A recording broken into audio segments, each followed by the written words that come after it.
This station is now the ultimate power in the universe. This table is really tilted. Excuse me? Am I gonna get a chance to speak? Maybe I should take that back. Denied. Damn, son, where'd you find this? Take a giant step for mankind.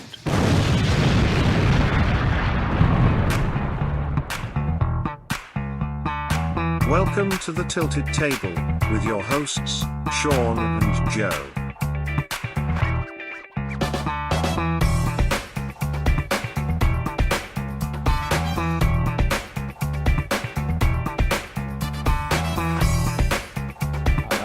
I'll check it out. Yeah, I'll check it out. Folks, welcome to another episode of The Tilted Table, the internet's answer to a question that no one asked. I'm Sean Landon Clark. And I am Joey Joe, the Fracky Mac. And today we are going to continue our little trip down musical lane. We're doing the flip side of our other episode. So instead of overrated bands, we're going to do underrated artists. Yeah, we're going to pick a bunch of artists that we think are actually underrated after we smashed through a bunch of bands that we thought were overrated. And I think, once again, ground rules being that, these bands are successful bands. Some maybe not as successful. We think they're underrated, so we're going to assume that they're not as successful as they could have been. But I think when I think about an underrated band, they could have been very successful and still considered it, a kind of a well-known band. But maybe compared to their contemporaries, they don't get the same kind of iconic touch. Yeah. I think that's a fair way of putting it. Yeah. So I think when I say, because I got a bunch of bands here that I think some people say they're not underrated. They're, they're a massively successful band and have been for a very long time. But I think I'm going to put them up maybe against contemporaries that I think got more love. So cool. I'm excited to do this and see what artists that you're going to pull out of the hat. All right. So you want to start? Let's do it. I know when there's another episode that we did that I talked about this album. This is one of my all-time favorite albums. And I first found this back in 2003. I was working in this little strip mall finance company, and the gentleman sitting in front of me in this different cube was named Rockin' Ramel Kubos. Oh, nice. And I was 21 years old at the time, and his son was in a band, and he was telling me, we were talking about Blue Eyed Soul, and I was telling him how much I love Tower Records, and he said, well, hey, the artist that you need to go and check out is a dude from Canada, and his name is Remy Shand. And I think I gave you the quick rundown on Remy Shand before. Yes. He only had one album ever. It's kind of in the same mold as Stevie Wonder, the Isley Brothers, Marvin Gaye, like that kind of genre. He won a whole bunch of awards and then just basically disappeared off the face of the map. He only released one album. He wrote all of the songs. He did all the vocals. He played all of the instruments. He did all of the sound production himself, like complete one-man show. Yes. And I've literally worn the grooves off of that CD. If you said I've listened to the album 1,000 times, it wouldn't shock me. Yeah, and the last time I heard Remy Shand was when my brother bought that album. My brother was super into him. The Way I Feel. Yeah, and he falls into this category, I think, of a lot of just, I want to call him, and throw the word genius out there, but exceptionally talented musician. Super talented. I don't know what happened to him. I don't know why he stopped. I don't even know if he's still alive. He's still alive. I hopped onto his Wikipedia page just to make sure, and he's only 1 year older than I am. Okay. Does he still produce music? Did he make anything? He just stopped? Nope. It was one and done. Wow. He was nominated for Artist of the Year award back in 2003, and that was it. Wow. There's a number of bands that fall into the category. I would say, what was the one? Arrested Development. I love Mr. Wendell. Yeah. Or Tennessee. Yeah. They exploded onto the scene. Extremely gifted, rappers. Yeah. That sort of Afrocentric, what do you call it? It's not...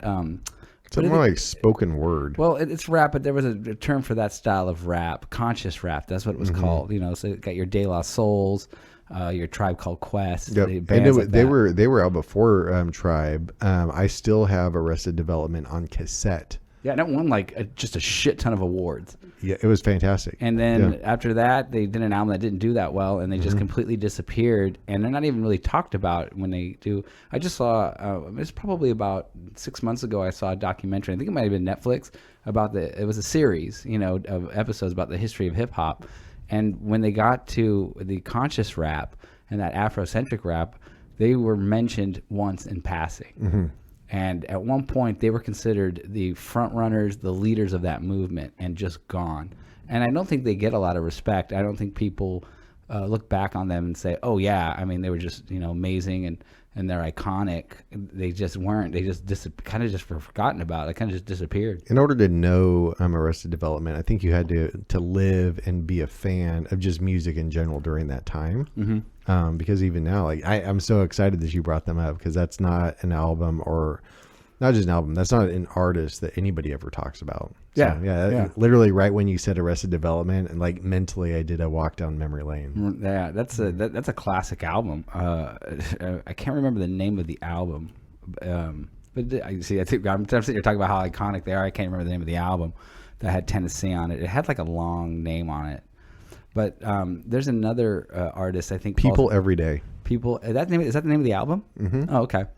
Or Everyday People. Well, they sampled People Every that. Day? They sampled that song, "Everyday People," so to make "People Every Day." But I'm going to put somebody else out there that is going to. Hopefully, this jogs your memory. That I think falls in the similar category of Remy Shand, which would be Terrence Trent D'Arby.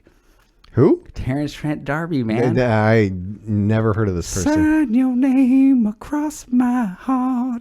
I want you to be my lady. Yeah. Sorry if you had to sit through me singing right now. Yeah, that album, I know he had more than one album, but that album hit, and it was pretty big. Would you categorize that as underrated or one hit wonder? I thought he was really talented. I would say underrated, but also one hit wonder. It falls in the same category. And I think when you look at my list, I don't have any one hit wonders. These are bands that had multiple hit albums. But after, a good 10, 15, 20 years, they're not talked about as much anymore, and they should be. Yeah. So I'm glad you made that caveat, because Remy Shand, I don't want to be like a quote disciple of Remy, or like, everybody's got to download it, but I would say it's one of the greatest studio albums that I've ever listened to. Okay. But I made sure to steer away from one hit wonders, because one of my favorite all time songs is PM Dawn, Set Adrift on Memory Bliss. Yeah. They were a great band.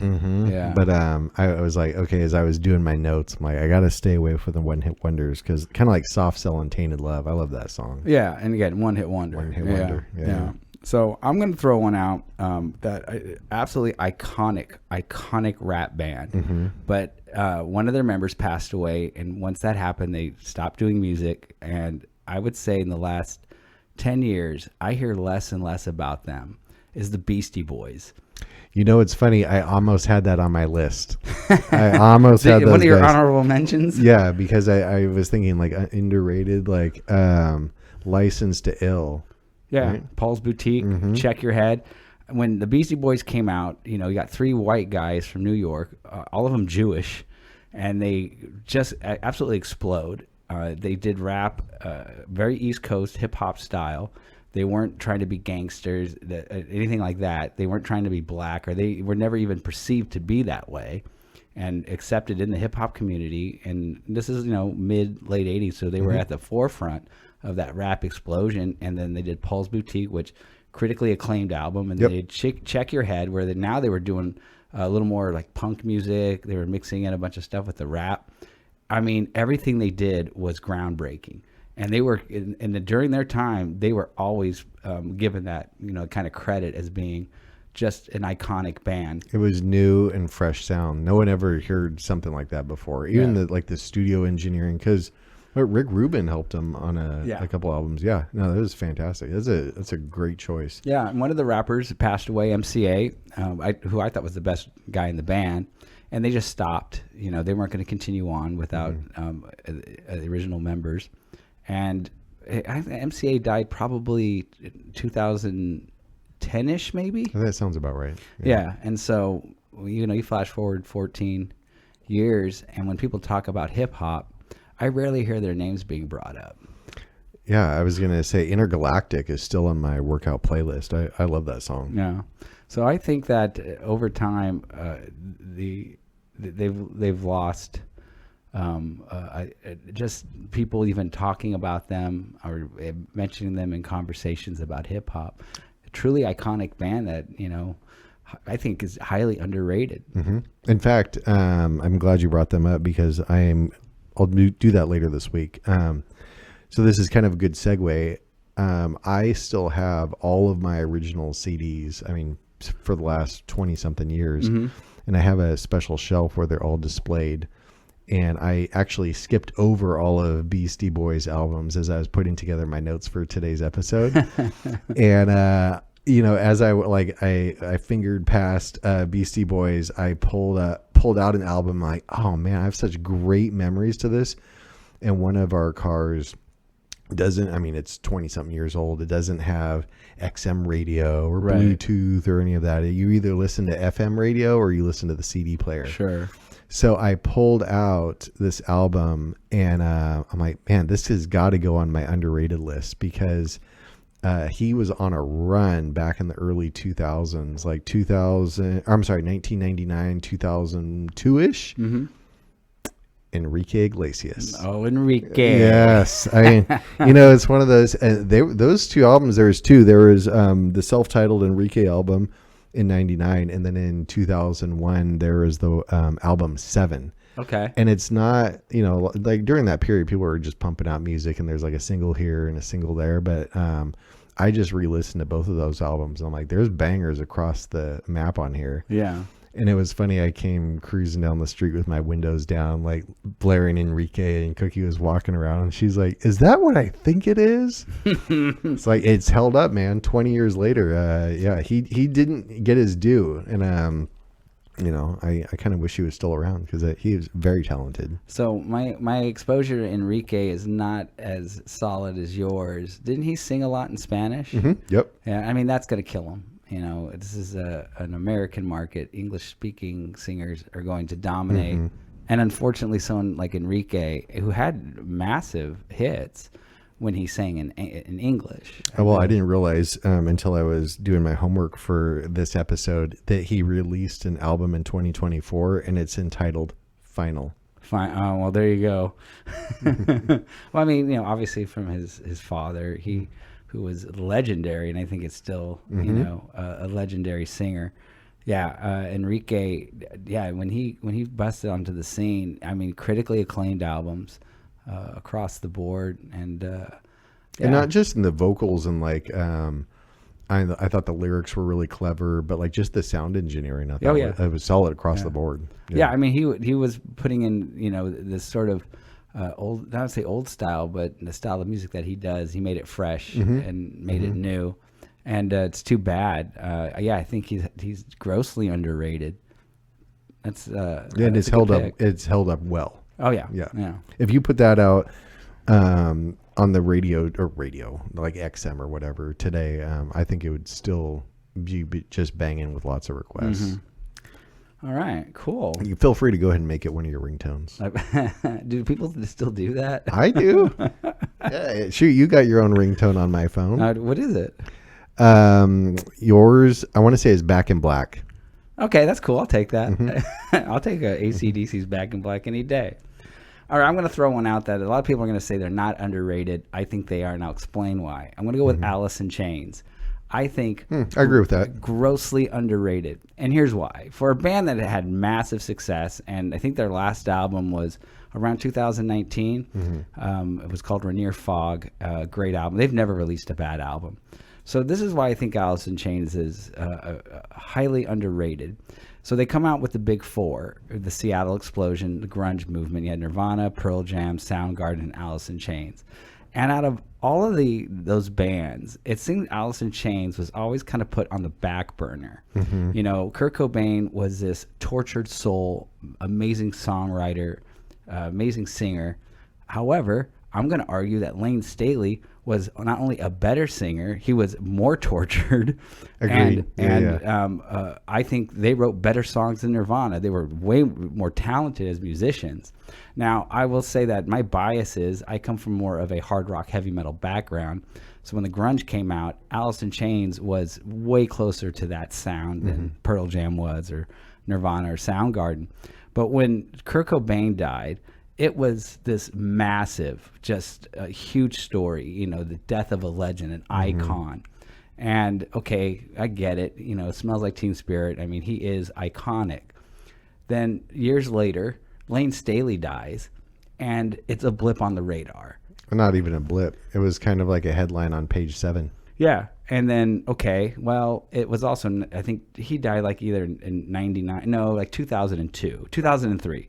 He died on the same day as Cobain did, which is kind of odd, but nonetheless. Oh, I didn't know that. Yeah, on the same day. So he died in like 2002, 2003. And my thought process was, well, look, grunge is long gone. These bands are kind of, you know, fading away. So maybe that's just the way it goes. And then Chris Cornell dies. What year did he die? 2000. Soundgarden? Yeah, he died, what, like 2017-ish? Yep. Massive outpouring. The death of a legend. And I'm sitting there like, what? What about Lane? What about Alice in Chains? And at that time, Alice in Chains was still making music. And they were making great albums. They were still retained the Alice in Chains sound. Jerry Cantrell, who always sang with Lane Staley, he brought in a guy named William Duvall, who has a very similar voice to Lane, and they continued making records. And I think some of their later records are actually comparable, or in some cases better, than some of the earlier releases with Lane Staley. And here is Chris Cornell. Everyone's crying in the streets, death of a legend. And I'm like, well, what about Lane? Right? Like, why is Alice in Chains continually put on the back burner? Because like I said, personal opinion, you put any Alice in Chains record, those early records, Facelift, Dirt, the Three-Legged Dog self-titled album, you put all that stuff up against anything Pearl Jam did, anything that Nirvana did, and those Soundgarden, and their albums, by far, are way better than all those other bands, but just didn't get the same kind of, you know, love. And I think the same thing happened when Scott Weiland died, right? Yeah, but he got a lot of love too. Yeah. I would put Stone Temple in the same category, although they're not a Seattle band, they're from San Diego, but they were in the same vein of that grunge kind of movement. Sure. Yeah, when Scott Weiland died, it was, same thing. Just massive outpouring, death of a legend. And I'm like, what about Lane? What the hell are you guys doing? And I mean, like, I'm assuming most people listening to this have heard Alice in Chains. If you listen to Lane Staley and tell me that guy doesn't have a one-of-a-kind lifetime voice, I put him on the level of a Steve Perry from Journey. His voice was just so iconic. You can't touch it. Just like Chester Bennington from Linkin Park. Can't be touched. You can't replace him, and no one is ever going to do it as good as he did it. Just like you can't replace Steve Perry, no one's going to do it as good as he did it. You can't, replace. I'll even give Chris Cornell that kind of love. You can't replace it. Oh, and like, we don't have to deviate too far off our rabbit trail, but what do you think of the new Linkin Park album with the female singer? Yeah, I've had a couple conversations with people about this. I like it. But again, I have a couple of friends that are just diehard Linkin Park fans, and they can't stand it. And they say the same thing. You can't replace Chester. And I'm like, well, of course you can't.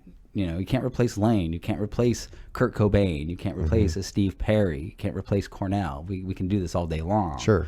So the worst thing you can do is try to compare it. You got to let it stand on its own merits. I will say this. I think Linkin Park did something that was absolutely brilliant. They wanted to continue, and they knew there's no way. They can never replace Chester Bennington without being criticized or it's going to get knocked. They picked a female to be their lead singer, and I think they did it partly because it makes it harder to compare. If you I agree with that. Yeah, it's just like, well, if it's a chick, then you really can't compare the two. One's a man, one's a woman, and these are two different genders here now. This is a completely different thing. I know a lot of my friends, they don't like the fact that I call it Linkin Park. I think they should have changed the name. And I'm a huge Linkin Park fan, and I did listen to the new album a couple times through, and I was very open-minded. And I wanted to be able to evaluate as a standalone album, like just throw everything I know out the window. And I liked it, I guess. But then I thought they were just kind of trying to recreate the magic just with a different edge, and I haven't listened to it again. Well, I do, and as a side note, albums that I really like, even though I have like 4 different subscription streaming services that I pay for, if I really like the album, I actually do support the artist, and I buy the album. I can certainly listen to it. I'm already paying for it on the streaming, but I go the extra step to actually like archive it for myself. But that was one album I'm like, nah, and I'll just remove it out of my search history. Okay. So I'm not saying it was bad. It was just, I think the others in my mind were just so unbelievably epic that, yeah, I'm just going to hang my hat on those.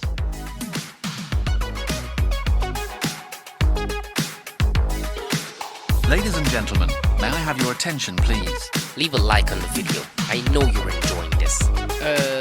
Can you shut up? The internet's answer to a question that was never asked. The Tilted Table with Sean and Joe.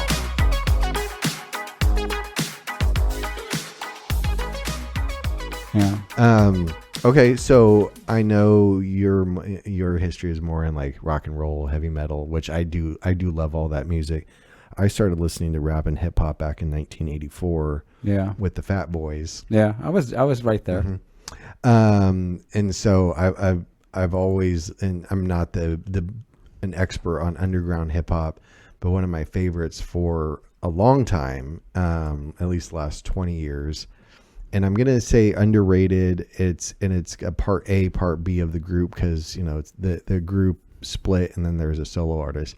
I love Swollen Members. Oh God, absolutely fantastic. Underrated. Those guys underrated. And I know 90% of anybody listening to this, they don't know who the hell these guys are. They need their flowers, man. They do. They are an amazing band. And I still listen to Mad Child, and he's still putting out music, and it's still great. He's got his life on a new track, which is awesome. He went through some pretty bad drug episodes and mental health issues and got banned from entering the United States, and he's got a bad reputation. He ripped off a lot of people. That's part of his problem too.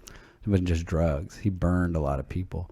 So Swollen Members, a Canadian duo. Well, it's actually not a duo. 3 people. It's 3 people. Yep. Rob the Viking is the DJ, producer, beat maker. Absolutely amazing. He is probably more underrated in a lot of ways than the Prevail and Mad Child. And you just got your 2 rappers, Prevail and Mad Child, a black guy and a white guy, which was unique for its time to have a duo like this. Both tremendous lyricists. Prevail, I think, is better than Mad Child as a lyricist, and I love Prevail. He's one of my all-time favorite rappers. Probably some of the most intricate poetry that can be drafted. You need to be well versed in pop culture and history and mythology. Like, they are absolutely telling stories. Oh God, yeah. And the lyricism and ways that certain things rhyme, like, rhyming with the word orange. I think it's a whole nother level. And I think what's really neat is on one of their albums, it was the album Balance, which was their very first one. Yeah, that's their debut. They released it also as the Rob the Vikings instrumentals. Yeah, I've heard those. And so it's funny, when I used to have like I worked at a bank, and in my office, I always would have the Balance instrumental album on in the background, and people would come in and they would say like, this music is awesome. Where did you find it? And I wouldn't tell them, like, it's swollen members at a bank, but don't want to say that term because it insinuates you're talking about a big hard dick. Yeah, exactly. But they were great all the way through. Black Magic was probably my favorite album that they did. But super underrated, man. Yeah, they were pretty big in Canada, and I know that doesn't mean much to people. Like, you're big in Canada, they just never crossed over.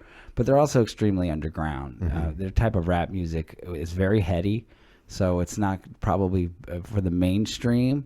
Definitely hip hop heads are going to be into it. But as far as underground scene goes, they're some of the most respected rappers in the last 25, 30 years. Yep. And so, if you are a rapper, you know who these guys are. They're, what do you call it? Like they're the rapper's rapper. Exactly. If you know, you know. Yeah. 100%. And when you think about all these rappers that get love because they're really skilled lyricists, like a Kendrick Lamar, winning Pulitzer Prizes, and it's kind of a tragedy that Prevail and Madchild didn't get the same kind of attention, because again, I would put them up against any lyricists, both of them. Yep. I mean, I do prefer Prevail over Madchild. Madchild has such a unique voice. Yeah, his voice is absolutely insane. He does got a great voice, and I mean, a lot of his lyrics I think are better than Prevail's in some ways, because he really does rap from a very personal space. I mean, he had massive drug issues, massive mental health issues. He talks a lot about that stuff. You can really feel Madchild. Prevail is more of almost like a literature professor with his lyrics. And he just loves words. Yep. And he puts all this stuff together, and the way that he's able to assemble these things complex in his flow, it's just super complex. Yep. Super cool. That's a great choice, man. I mean, they might define the concept of being underrated. Yeah. So I'm going to throw another one out. I'm going to go with a band I think most people are familiar with. I'm going to say Filter. Ooh, good call. Good call. It's been a minute since anybody's brought that up. So Filter is probably best known for two songs. One would be Take My Picture. And the other one being Hey Man, Nice Shot. So these are from the 90s. They got a lot of success. And I don't know if you know the history. I don't. So the main singer, songwriter, Richard Patrick, is the brother of Robert Patrick, the guy who played the Terminator in Terminator 2. Really? Yeah, so that's his brother. So he comes from random. Yeah, right. So he comes from a fairly successful entertainment family. I don't know about their father. I don't know if Robert and Richard Patrick just both, I'm going to be an actor, I'm going to be a musician, and they both happen to become successful at it, or if they have some kind of contacts. The other thing is that Richard Patrick started his music career as a member of Nine Inch Nails. So he helped write Pretty Hate Machine. So he had a big influence on that record. He decided to go solo, and the first Filter album is actually Nine Inch Nails without Trent Reznor. He took basically the entire band with him. Wow, I did not know that. And started his own band, and they still make records today. And if you go with Anthems for the Damned, The Trouble with Angels, these records are absolutely amazing. So if you've ever heard a Filter record, and you're like, I like this stuff, it's gotten better. They've gotten way better over time. Absolutely amazing. He's a great singer. He went through his own struggles with drugs and alcohol, and a lot of that is clearly evident on his records. And it's still got that heavy industrial kind of sound, but not too industrial. It's one of the things I really like about Filters. I never cared for the industrial kind of sounding bands. I don't like Nine Inch Nails. I never really have. When Richard Patrick started Filter, it had that definitely an industrial layer on it. I dig it, but it was still very much heavy. It was dark, just brilliant. And to this day, when they talk about the industrial band movement starting in the 90s, and you got your Marilyn Mansons of the world and these types of artists that were coming out, Filter just doesn't really ever get mentioned anymore. And I think he by far exceeds most of those bands. I mean, I literally just wrote down Filter. I haven't thought about that in 20 years. Yeah. Disgustingly underrated. I'll definitely later this week when I'm getting my morning mileage in, I'm going to throw that on. Yeah, I would suggest listening to Trouble with Angels. I mean, there's not one bad song on that. And every song I'm like, God, this could have been released as a single, And I mean, obviously you're talking about the post 2010s, and it's not going to be a hit. These bands get old, and and they're just not going to get the airplay. They're not going to get the love, and it's a damn shame because, I mean, especially Trouble with Angels. Anthem for the Damned is a great album too. They've released so many good albums, but Trouble with Angels, I listen to that record and how was this not a massive success? Do you have it on vinyl? I don't. God knows if it's on vinyl. Yeah. Maybe it is. Yeah. No, I think that. Do you own it? Well, as a quick aside, do you own a record player? No, I don't own a record player. No. Yeah, I started a couple of years ago buying vinyl, and I don't own a record player. I would love to. I think there's some romanticism to, going and shopping for the like a limited press of a record, and pulling it out of the sleeve, getting your needle placement right.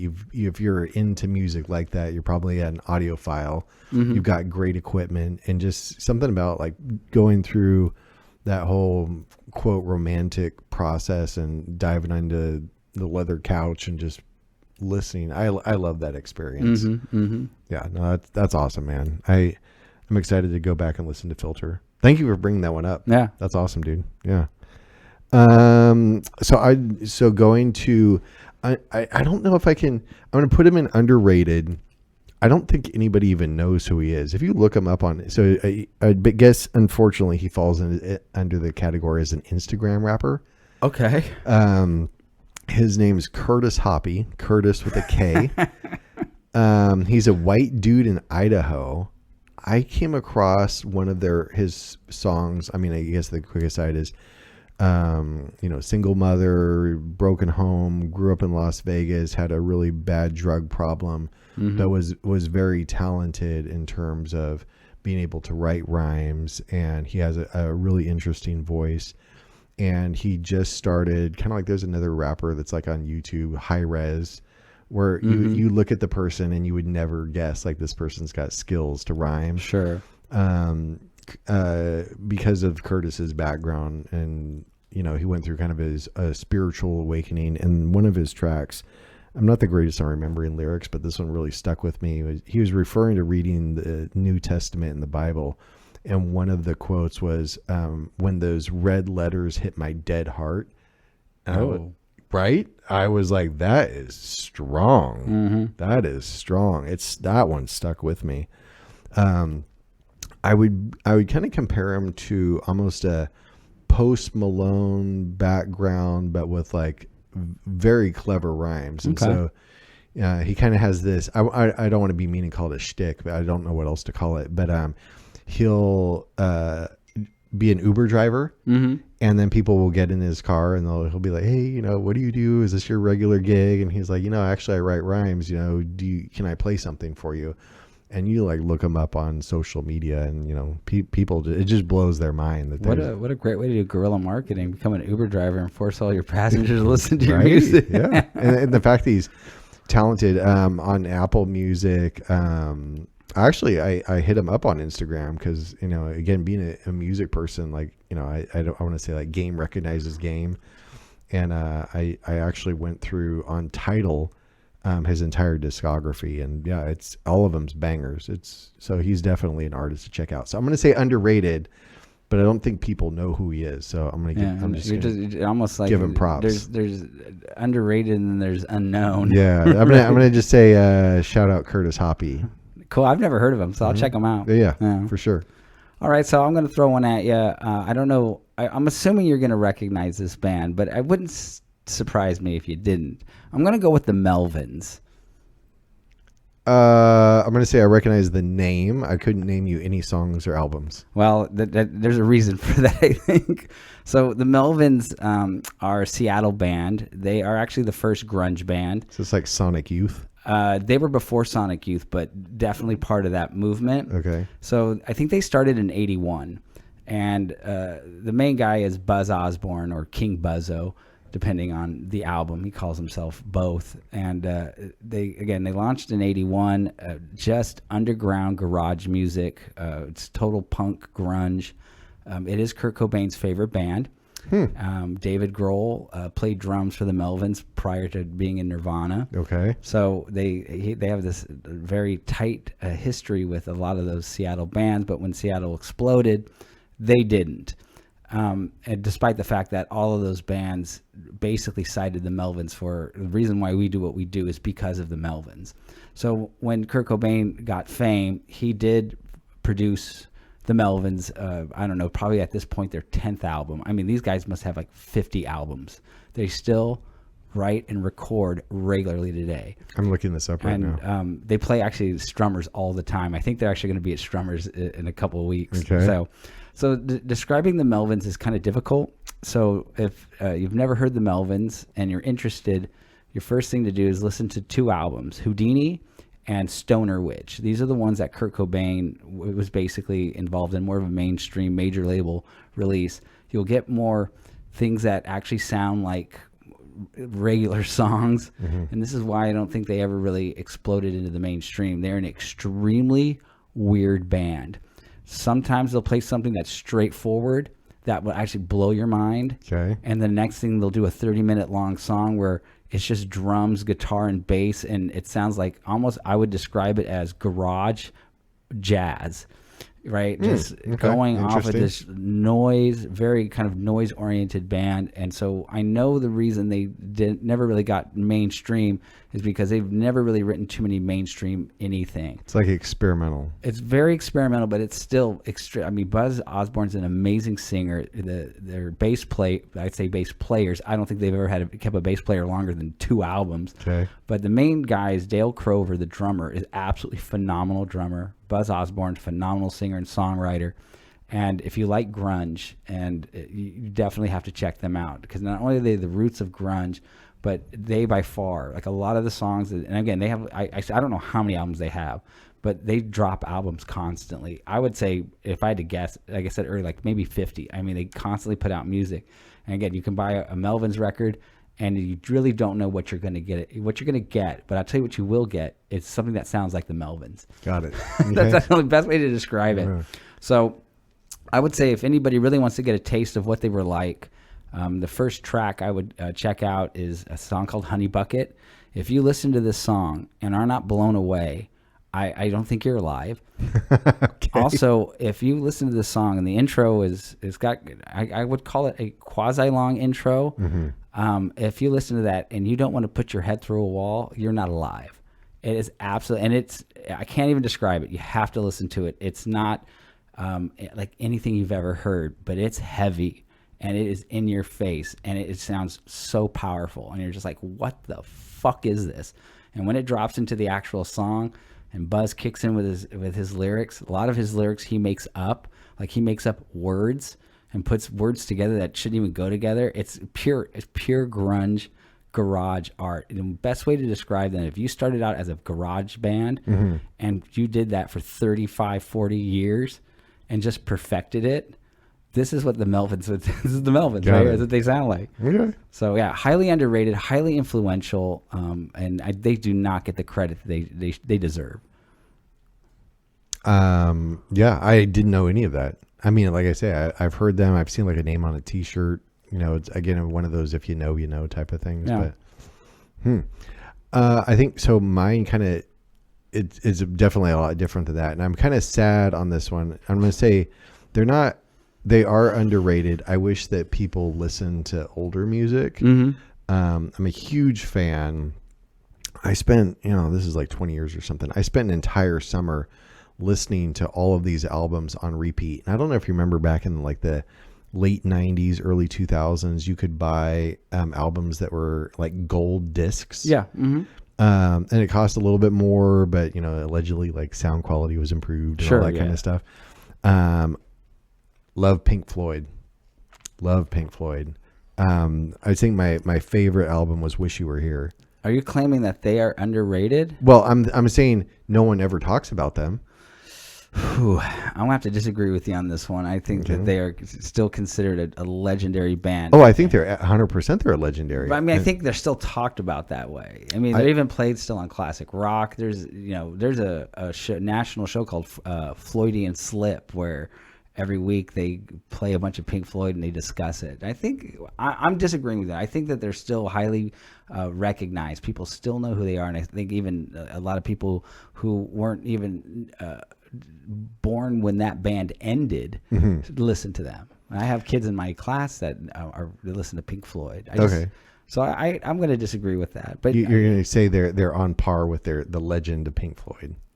Of course. Okay. Yeah. See, it's, at least, that's, I guess it's all about the circles that you run in. Whenever, I'm driving around and people jump in the car, they're like, oh, who's this? I'm like, what do you mean who's this? one of the greatest bands to ever do it. But yeah, I miss the nostalgia of those gold discs. Yeah, those are long gone for sure. Yeah. I mean, those are collector's items at this point. Even some CDs are kind of even making a comeback now. And CDs are? Yeah, they're becoming kind of fashionable again. And I don't think that you're going to get any gold, CDs or any gold records. Yeah. I do think they're doing some cool things with like new vinyl presses though, and like vinyl is making a huge resurgence. I want to say last year, there's an app called Discogs. Yeah, I know exactly what that is. So I saw it on Discogs that last year was the biggest vinyl press year in the last 30 years. Yeah, well, I mean, vinyl's always been around because of DJing, but yeah, definitely in the last couple of years, it's made a huge comeback. And a lot of bands are reissuing albums that when they were originally issued, vinyl had already kind of been put to the trash bin, and they never came out on vinyl. Right. And now they're reissuing them on vinyl. A couple of my favorite bands from the 90s, and vinyl was just not pressed in the 90s, especially if you were, a rock band or a rap band coming out, or maybe rap because people were obviously DJing, but yeah, they wouldn't press a vinyl. Now these albums are being re-released on vinyl. Yeah, I just bought Tupac on vinyl. Yeah. And that definitely wasn't a thing back then. Yeah. That's awesome, man. There we go. We got some underrated bands, and I'm sure there's a lot more we could talk about. But I think the list. I think it stands. I'm going to stand by our list, except for the Pink Floyd. I'm going to hold you to the Pink Floyd. Yeah. I think that goes all about the people the circles that you run in. Sure. Dark Side of the Moon, baby. Hey, yes. And every once in a while, when I get a prism, I try and make that the rainbow thing show up on the wall. Oh yeah, right.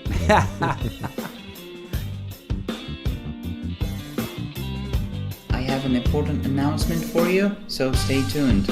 Yo, that's some excellent shit, bruh. So you got me. Big deal.